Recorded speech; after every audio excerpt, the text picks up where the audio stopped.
De la camisa a la cancha. La readaptación después de una lesión meniscal. ¿Por qué hablar de readaptación? Si tuviera que elegir una etapa donde más errores cometemos, sobre todo en lesiones meniscales o en procesos operatorios, no sería tanto la rehabilitación inicial ni siquiera cuando ya volvió a su deporte, sino esta etapa, la etapa de la readaptación física, porque es la fase donde muchos nos apuramos, es la fase que directamente nos salteamos, donde pasamos del consultorio, de la rehabilitación inicial, al deporte, y donde aparecen frecuentemente recaídas, recidivas, dolor persistente, falta de confianza. Soy Javier Asinari, soy kinesiólogo y docente de equipo física y en este video quiero explicarte qué es realmente la readaptación física. ¿Por qué no es simplemente una extensión, una continuidad de la rehabilitación? ¿Y por qué creemos que es el paso indispensable antes de volver a entrenar o antes de volver a competir?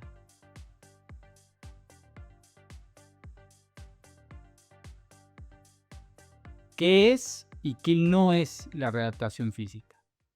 La readaptación física no es seguir haciendo lo mismo, pero un poco más fuerte o un poco más intenso. Tampoco es volver a entrenar, bueno, de poquito, despacio, sino que la readaptación es una etapa que tiene una identidad propia, tal y cual la rehabilitación, que es un puente entre la camisa, o los movimientos lentos, los movimientos controlados, y el deporte, cuyo objetivo es preparar el cuerpo, preparar el sistema, para que las demandas que todavía no son 100% caóticas, pero que tampoco son puramente clínicas o de alto control, puedan empezar a tener su curso. Acá el paciente deja de ser paciente, pero todavía no es un deportista listo para lo que el deporte exige en sí mismo. Es un momento de transición, de nuevo un puente entre la rehabilitación y el reentrenamiento. Ya no hablamos tanto del dolor, sino que ahora el foco está en construir capacidad física. En esta etapa ya cumplimos con los criterios necesarios para empezar a preparar las estructuras, para empezar a preparar la demanda propia del deporte o de la actividad física que realice la persona, o inclusive pensar en las actividades de la vida cotidiana o de la vida laboral. Por lo que acá los conceptos de exposición progresiva, los conceptos de tolerancia a la carga, empiezan a ganar protagonismo. Sistemas dinámicos complejos. ¿Por qué no todo es fuerza? Habíamos dicho que uno de los principios que regulaban nuestro sistema era el modelo inactivo. Pero también existe otro concepto que es fundamental para entender nuestro sistema y particularmente entender la etapa de la readaptación física. Para entender el modelo o el sistema de rehabilitación, readaptación o entrenamiento, es necesario que abandonemos la simple idea mecanicista de causa-efecto o de las relaciones lineales y empezar a abrazar la idea de que el cuerpo, el sistema humano, funciona como un verdadero sistema dinámico complejo. Esto significa que la tolerancia a la carga no depende solamente del menisco, del ligamento o cualquier otra estructura, ¿sí? Ni tampoco solamente de la fuerza o de un determinado ejercicio, sino que en realidad depende de la compleja interacción entre factores físicos, factores psicológicos, factores contextuales. Por eso, por ahí vemos pacientes con muy buenos niveles de fuerza que no toleran el impacto, o pacientes con muy buenos niveles de movilidad y muy buena capacidad funcional, pero que tienen miedo a realizar determinado movimiento o ejecutar una determinada acción. En la readaptación, nuestro rol es identificar qué factor está limitando al sistema y actuar estratégicamente sobre ese punto. El objetivo real de la readaptación. El objetivo de esta etapa no es que la rodilla funcione biomecánicamente. Eso ya lo tenemos que haber resuelto en la fase inicial, en la etapa de la rehabilitación. Sino que el objetivo es que la rodilla tolere la carga progresiva en movimiento sin reaccionar negativamente con dolor, sin reaccionar negativamente con inflamación o con algún cuadro irritativo. Que pueda absorber el impacto, que pueda desacelerar, que tenga buen control en acciones unilaterales, en acciones multiplanares. Y algo que resulta clave es que el paciente vuelva a tener confianza en sus movimientos. Y para esto, en esta etapa es clave entender cómo funciona el ciclo de estiramiento y cortamiento. Esto de absorber, almacenar y reutilizar la fuerza o la energía elástica. En el fútbol o cualquier otro deporte, la rodilla o en realidad cualquier articulación del miembro inferior o del miembro superior no trabaja de forma lenta, de forma aislada, de forma uniarticular, sino que lo hace dentro de una cadena de movimiento, absorbiendo fuerza al frenar, almacenando energía elástica y liberándola de forma rápida para volver a acelerar, o para volver a saltar, o para volver a cambiar de dirección. Cada vez que un jugador frena, cada vez que un paciente frena, cada vez que apoya para cambiar de dirección o para saltar, actúa el ciclo de estiramiento. El ciclo de estiramiento entra en juego. Por lo que después de una menisectomía, después de una cirugía, el gran error es volver directamente a estos gestos sin haber reentrenado esa capacidad de absorción y reutilización de la energía. La rodilla puede ser fuerza, o en realidad tener la suficiente masa muscular, o la masa muscular puede estar simétrica, pero si no entrenamos la absorción o no generamos una exposición progresiva a estos gestos, probablemente el objetivo del retorno al deporte fracase. Y no es que fracasó la cirugía, sino que fracasó el proceso de readaptación o reentrenamiento a esos gestos de deporte.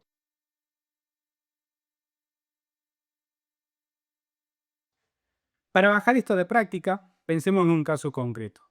Martín, jugador de fútbol, entrena 2 veces a la semana con el equipo y compite el fin de semana, el clásico Weekend Warrior. Tuvo un episodio traumático que lo llevó a una menisectomía, a una cirugía del menisco interno, pasó por la etapa de rehabilitación, cumplió con los criterios propuestos de rango de movimiento, de fuerza, de activación muscular y ya está listo para esta etapa, para este puente hacia el retorno deportivo. ¿Qué objetivo nos vamos a proponer acá? Bueno, obviamente que el objetivo del retorno del deporte quiere volver a jugar, pero para volver al deporte hay otros hitos que tenemos que lograr. Y para eso siempre nosotros pensamos en un modelo de ingeniería inversa. Es decir, ¿dónde tengo que llegar el deporte en sí mismo? ¿Qué necesito para cumplir con ese deporte? ¿Y qué es todo lo que tengo que hacer para poder llegar ahí? Porque mínimamente tengo que volver a cambiar de dirección, pero antes de cambiar de dirección o tolerar un cambio de dirección, tengo que tolerar saltos. Y si tengo que tolerar saltos, primero tendría que tolerar la carrera. Por lo que los OKR en esta etapa se ven más o menos algo así. Primero, el objetivo de volver a correr, que está alineado a el retorno al deporte. Pero para ello, indicadores de simetría de cuádriceps, ausencia de dolor e inflamación, por supuesto, perímetro del muslo corregido, de muslo y pantorrilla, menor a 1 centímetro de asimetría. Al menos hacer 20 repeticiones de heel raise unilaterales con peso corporal y la rodilla extendida. Y podría poner un KPI de fuerza isquiotibiales, por ejemplo, el single leg bridge test o el puente de isquio a una pierna. Por lo tanto, la planificación de Martín en un primer inicio de la readaptación debería apuntar a estrategias tendientes a recuperar la fuerza a fin de lograr la simetría deseada y necesaria para volver a correr. Pero también tenemos que pensar en la necesidad de recuperar la masa muscular, por lo que la prescripción y la dosificación del ejercicio tiene que guardar coherencia con esto. De ahí que sea tan importante definir objetivos, indicadores e iniciativas. Para ello, la orientación estructural de la fuerza gana terreno, seleccionando ejercicios globales tendientes a mover cargas pesadas, tendientes a generar tensión mecánica y con un volumen alto de serie de repeticiones a fines de generar de nuevo esta tensión mecánica. Quizás esto sea el core de nuestro desarrollo principal de la planificación, pero que no quita que en cada sesión le destine algunos minutos a la movilidad, algunos minutos a la calidad del movimiento, u otro bloque a todo lo que tiene que ver con el ciclo de estiramiento-cortamiento, a la estabilidad, al control motor. Pero el desarrollo principal de la sesión, el desarrollo principal del día a día, se centra en la fuerza dinámica pesada como manifestación principal.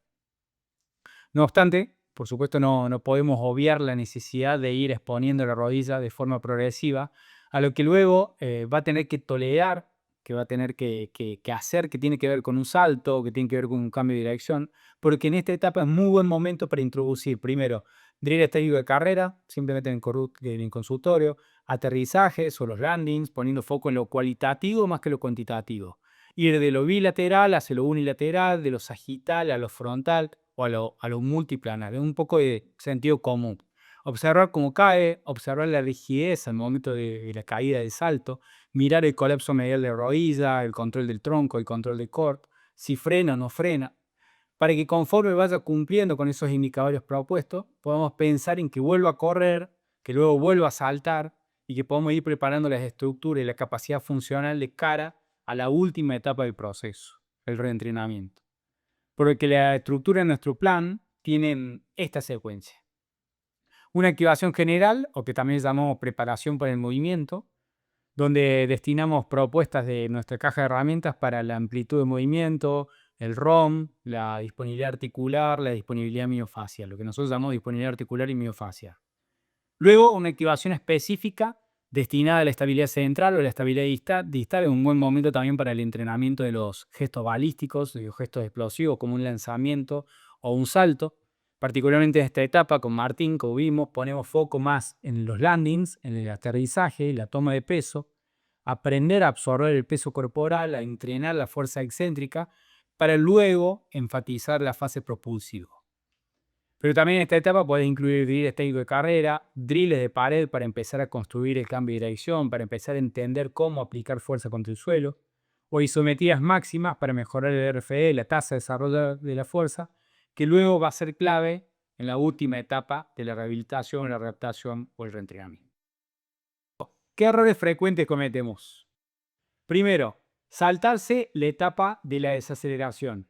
En realidad, entrenar la velocidad, la aceleración o el salto sin pensar en el freno o en la desaceleración. La fuerza excéntrica es una de las cualidades que más se altera después de una lesión y si no la mejoramos va a ser imposible que este deportista pueda absorber o pueda frenar para cambiar de dirección con buena calidad. El segundo error es saltar sin un buen nivel de fuerza. Es un error típico, meter salto o salto reactivo, entrenar el ciclo de estiramiento-cortamiento sin tener buenos niveles de fuerza. El cuerpo empieza a compensar y la sobrecarga mecánica va a ir a nivel de rodilla. ¿Por qué? Porque el músculo no va a estar preparado para poder tolerar esa carga y ahí aparecen dolores tendinopáticos o paterofemorales. Y el último error, el error silencioso, tiene que ver con la sobrecarga semanal. Sesiones muy seguidas, sin respetar los procesos de recuperación, sin mirar la respuesta el día siguiente. Y es ahí donde entra el concepto de prevención de lesiones, o desde el punto de vista nuestro es optimizar la gestión de carga y los procesos de recuperación. No deje de mirar esto, más no es mejor, siempre necesitamos una buena estructura y entender de que a veces menos es más. Por lo que un microciclo, una semana típica nuestra se centra en 2 o 3 sesiones de fuerza en días alternos, con bloques de control motor, movilidad, técnica de carrera, desaceleraciones, pero la clave no es hacer más, es hacer mejor. Por lo tanto, no se trata de volver rápido, se trata de volver robusto. Cuando esta etapa está bien hecha, el reentrenamiento no es un salto al vacío, sino que es una progresión lógica hacia el deporte o hacia el juego real. No te pierdas nuestro próximo video donde vamos a analizar esta etapa, la etapa de reentrenamiento y por qué es clave que la consideres dentro de nuestro sistema.